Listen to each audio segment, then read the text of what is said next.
Fala galera, eu sou a Mione e sejam bem-vindos ao Entretenimento no Ar.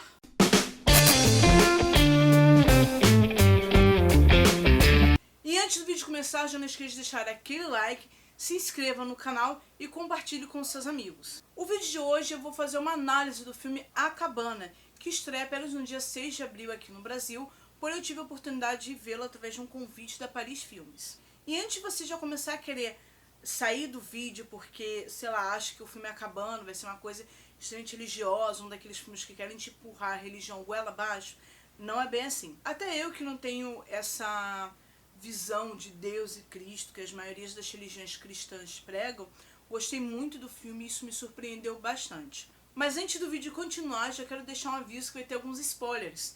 Afinal, é uma análise do filme. Então se você está procurando apenas alguma informação do que esperar do filme, recomendo que você clique no link que vai estar aqui na descrição, que é uma resenha que eu fiz e que ele está livre de spoiler, você pode ler sem problema nenhum.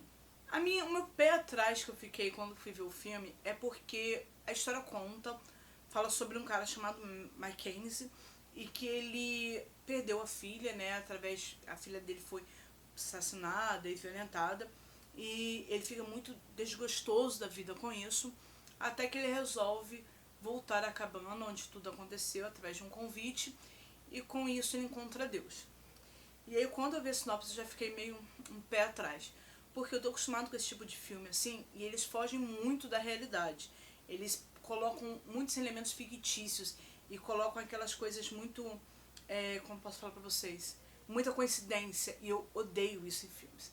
Então eu já fui com o pé atrás, porém eu fiquei bem surpresa ao perceber que o filme ele não faz essa forçação de barra em momento nenhum. Então no filme a gente começa a ver um pouquinho da infância de Mac. Ele teve uma infância meio triste, né, porque o pai dele era um bêbado que vira e mexe batia nele e na mãe dele, ele acabava assistindo isso. E ele se sentia muito culpado por não conseguir proteger a mãe. Tem um momento que ele comenta sobre isso na igreja, que realmente dá aquela dosinha no coração.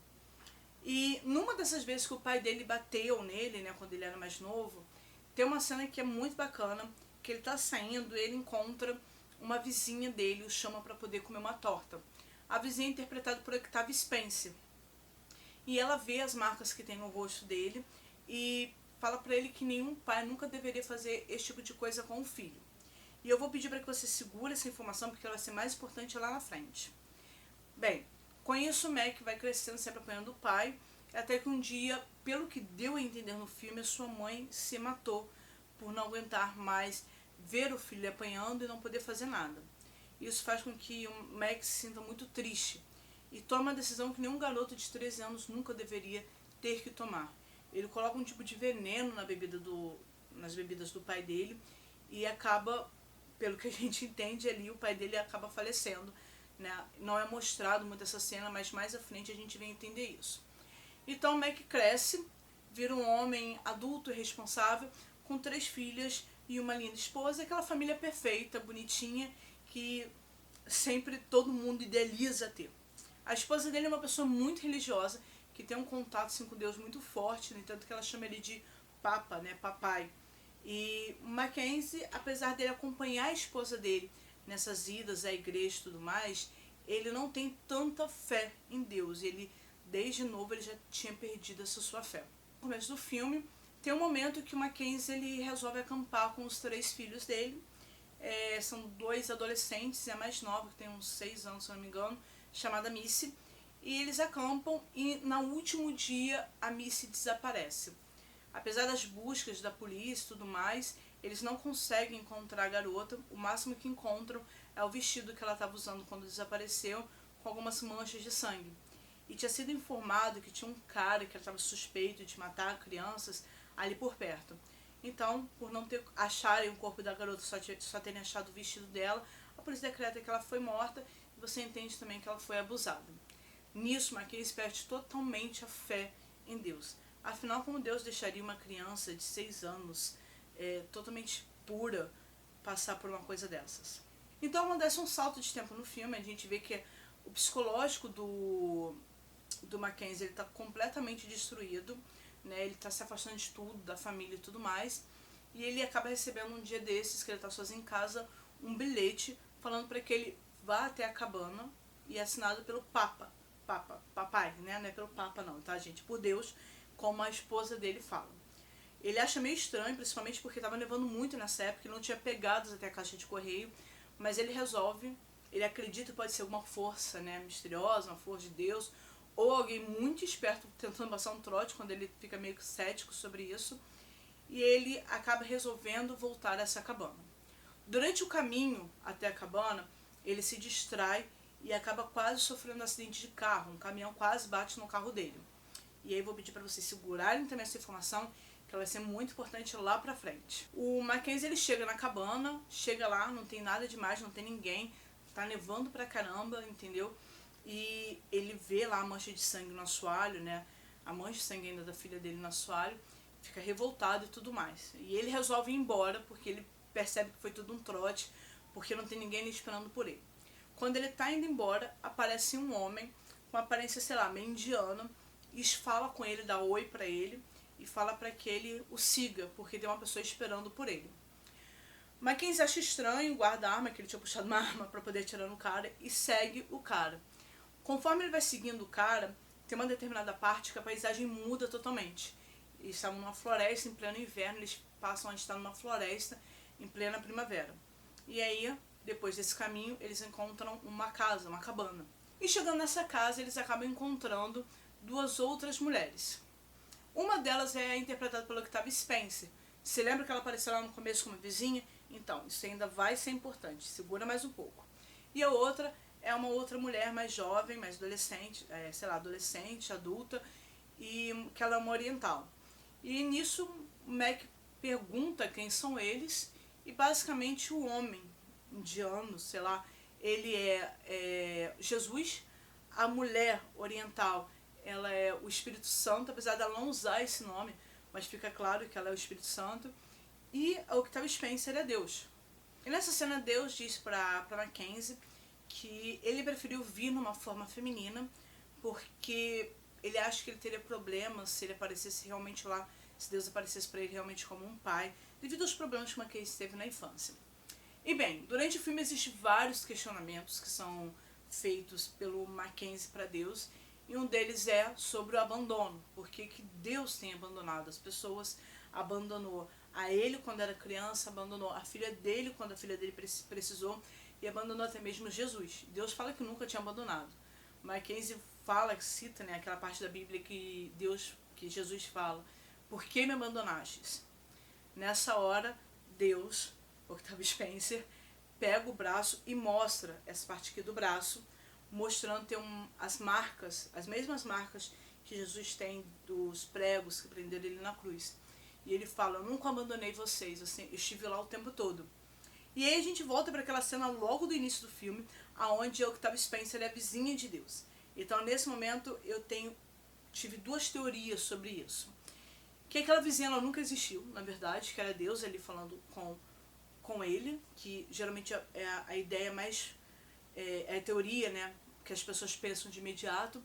Como também pensei no seguinte: aquela vizinha dele meio que o ajudou, né, agiu de forma protetora com ele.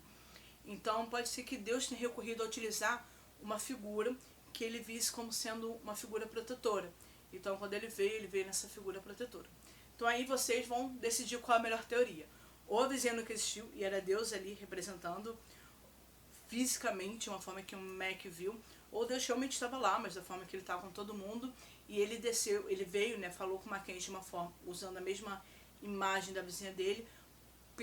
Pelo Mackenzie eu sossegue isso como uma visão mais protetora. Eu confesso que pra mim, a segunda alternativa, que Deus assumiu uma forma de alguém que o Mackenzie considera protetora, carinhosa, pra mim eu aceito melhor, até mesmo porque, como Deus tinha falado no início, eu preferi não vir numa forma masculina, porque eu acho que você teria problemas. E durante o filme, tem um determinado momento que Deus assume uma forma masculina, que é um índio nativo americano, eu achei que tem mais a ver, que Deus pode assumir na verdade de qualquer forma. Por isso que para cada pessoa pode ser um Deus de uma forma diferente. Isso bate muito com o que eu acredito a forma de Deus. Que Deus na verdade ele tem várias formas, depende da pessoa que está olhando para ele. No caso para o Mackenzie era a vizinha e depois o índio nativo americano.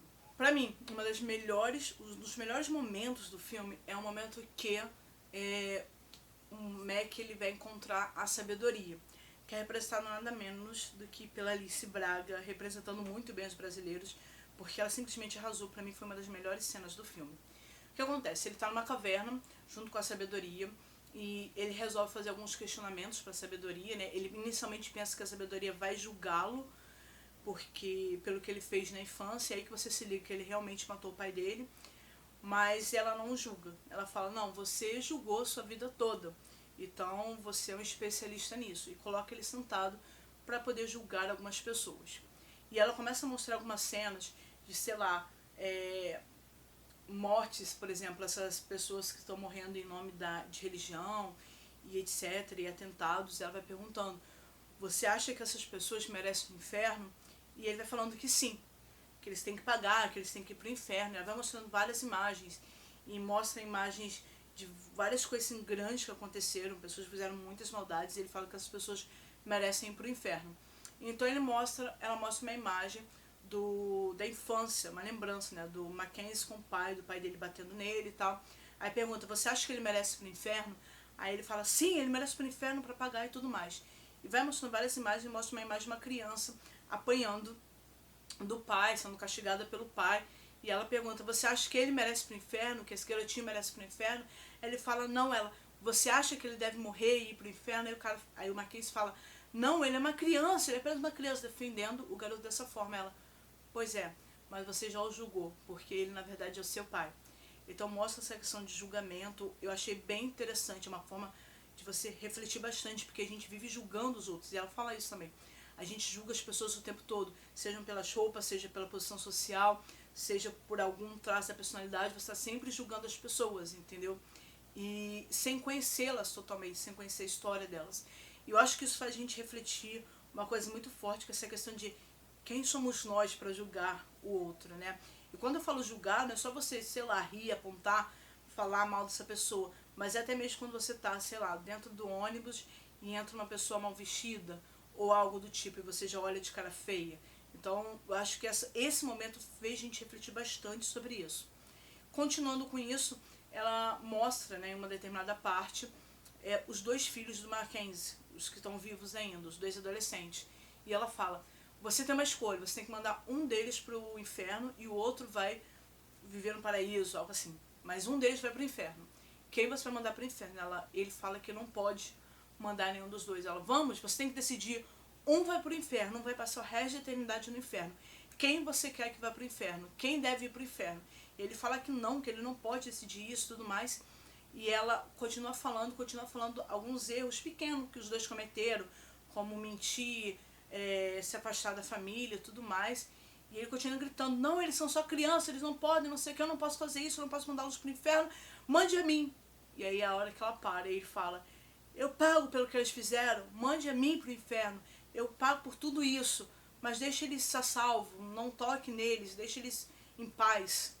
E aí é nessa hora que a gente consegue entender o que a sabedoria quis explicar para o Mackenzie, que da mesma forma que ele não conseguirá escolher qual dos filhos deveria ir para o inferno, né, que ele prefere assumir a culpa, ele prefere que ele sofra as consequências das coisas ruins que os dois filhos fizeram, e a gente consegue entender um pouco a cabeça de Deus, como deve ser, porque, pelo que ensinam, Deus ama todos os seus filhos iguais, então mandar um para o inferno, por mais que ele tenha feito uma coisa errada, é meio complicado. Não estou falando que a gente deve passar a perdoar todas as pessoas que cometem crimes, etc.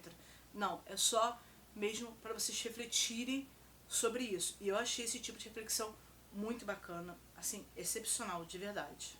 Essa foi uma forma que a sabedoria usou para poder fazer com que o Meg sentisse aquele conflito sobre julgar as pessoas, sobre a filha dele ter morrido, sobre o assassino da filha dele. Outra forma também muito bacana, é horrível dizer muito bacana, mas uma forma que foi interessante de ver essa questão da morte da filha dele foi em determinado momento que Mackenzie simplesmente estava pensando em desistir de tudo e ir embora, e aí a sabedoria o chama para ajudá-lo, para que ele a ajude no jardim. E ele vai, tipo, o jardim, ele é um jardim cheio de flores lindas, é um jardim maravilhoso, só que ao mesmo tempo confuso, não segue uma ordem exata. E eu não sei, eu senti que isso representa um pouco a nossa vida, que às vezes é um pouco confusa. a gente não entende o que está acontecendo, como vai acontecer, tem muitos elementos diferentes ali, mas ao mesmo tempo ela é linda, entendeu? Se você olhar de cima, se você olhar para trás, você mesmo pode fazer esse exercício. Pensa lá, um tempo atrás, um momento nostálgico, assim, pensa como as coisas eram diferentes, da forma que você hoje, pensando no passado, como o seu passado era diferente da forma que você o via, né, quando tudo estava acontecendo. E aí, nesse momento, eles chegam numa parte desse jardim e o Espírito Santo pede para que ele ajude a arrancar todas as flores de uma determinada parte. Ele fica, não, mas elas são tão bonitas, são novas, acabaram de crescer, tá inteira, cheia de vida, por que a gente vai arrancar? E o Espírito Santo fala que aquilo é para poder, que ele vai ter que usar aquele espaço, então para isso ele precisa tirar. E aí o Mackenzie simplesmente vai e tira. Mais à frente, quando o corpo da filha dele é encontrado por ele enterra o corpo da filha dele nesse local onde antes ele tinha tirado as plantas. Então desde o começo já dá para entender que às vezes é necessário tirar certas coisas para nascer um novo, mesmo que essas coisas sejam novas ainda, né? Então é uma cena muito bacana que você pode parar para pensar um pouco e te leva a muitas reflexões. Bem, depois de encontrar o corpo da filha dele, o Mackenzie ele começa a conseguir encontrar um pouco mais de paz, que era realmente o que ele estava precisando. E aí, em um determinado momento, Deus vira para ele e fala que ele tem que escolher entre ficar ali com Deus ou voltar para a família. Se ele ficar com Deus, ele poderá ver no dia seguinte a filha dele, a Missy. E aí ele pergunta o que a Missy quer. E Deus fala, olha, ela quer muito te encontrar, mas ela está num local onde não existe impaciência, então ela pode esperar mais um pouco. E o Mackenzie resolve voltar para a família dele. Quando ele está fazendo um caminho de volta para casa, no mesmo local onde ele quase tinha sofrido um acidente de carro, ele sofre um novo acidente. Mas dessa vez, antes ele quase tinha sofrido, né? Dessa vez ele realmente bate e, nossa, eu fiquei com muita raiva, porque eu pensei que ele tinha morrido nessa hora. Mas ele sofre um acidente e depois ele acorda no hospital. E lá no hospital, eles falam que, na verdade, ele tinha sofrido um acidente quando estava indo para a cabana, né? E ele tinha ficado meio que em coma esse tempo todo. Então, esse é outro tópico importante que eu tinha pedido para vocês se lembrarem, da questão do acidente de carro, porque você passa a não saber muito bem o que aconteceu afinal. Na prática, né? Na prática lá, o Mackenzie ele estava indo para a cabana, sofreu um acidente de carro e ficou em coma e tudo aquilo só aconteceu na cabeça dele. Mas as teorias, a gente pode criar muitas teorias bacanas sobre isso. A gente pode criar uma teoria de que ele foi, sei lá, para uma dimensão diferente e que ele realmente, nessa dimensão, na histórica dimensão, né, ele encontrou tudo que aconteceu no filme, aquilo tudo foi real. Tipo um lance meio Harry Potter quando conta Dumbledore, que fala, né, só porque as coisas aconteceram na sua cabeça, que não quer dizer que não tenham realmente acontecido. Então você pode entender por esse ângulo, como você também pode entender que aquilo aconteceu, não ter essa questão de uma outra dimensão, que tudo aconteceu enquanto ele estava em coma, ele estava lá paradinho, o espírito paradinho lá e a cabeça dele conversando com Deus, imaginando essas coisas. Então você pode acreditar como quiser, porém para Mackenzie aquilo foi suficiente para que ele conseguisse realmente ter uma paz maior em relação a tudo que tinha, toda essa questão da filha dele e tudo mais. O filme é bacana porque ele também quebra aquele paradigma de que Deus e Jesus são homens loiros, de olhos azuis, etc. Que o Espírito Santo é uma forma totalmente etérea, que não tem forma física. Ele mostrou os três de uma forma bem humana e pegando assim pessoas de várias etnias. Então achei isso bem legal porque traz esse aspecto mais humano, esse aspecto mais próximo, mais confortante. E outra coisa também é porque tanto Deus quanto os outros, eles possuem muitos sentimentos, então isso também traz pra gente esse aspecto que é confortante, que faz com que a gente realmente comece a acreditar um pouquinho mais naquilo, independente da religião. Como a própria Octavia Spencer falou, o filme ele tem um ar fisioterapêutico, você sai de lá curado, realmente você sai, depois de você assistir o filme, você se sente mais leve, independente do que você acredita, porque assim como no filme Deus tenta fazer com que não força que Mackenzie acredite nele, acredite nas coisas dele, ele deixa que Mackenzie vá descobrir, né, o Mac, ele vai descobrindo aos poucos as coisas e no tempo dele ele vai aceitando as coisas que aconteceram, se reconfortando. o filme também lhe dá esse aspecto de que não foi empurrado religião nenhuma goela abaixo, que você vai acreditando ou não naquelas coisas, você vai sentindo um pouquinho mais reconfortante. Então vale muito a pena assistir. Se vocês ainda não assistiram o filme, estão vendo esse vídeo, não tem ligado para spoiler, assistam, vocês vão gostar, eu tenho certeza que vocês vão sair lá do cinema tão leves quanto eu saí. E é isso aí, galera, eu espero que vocês tenham gostado do vídeo. Se gostaram, não esqueça de deixar aquele like, se inscreva no canal, compartilhe e até a próxima.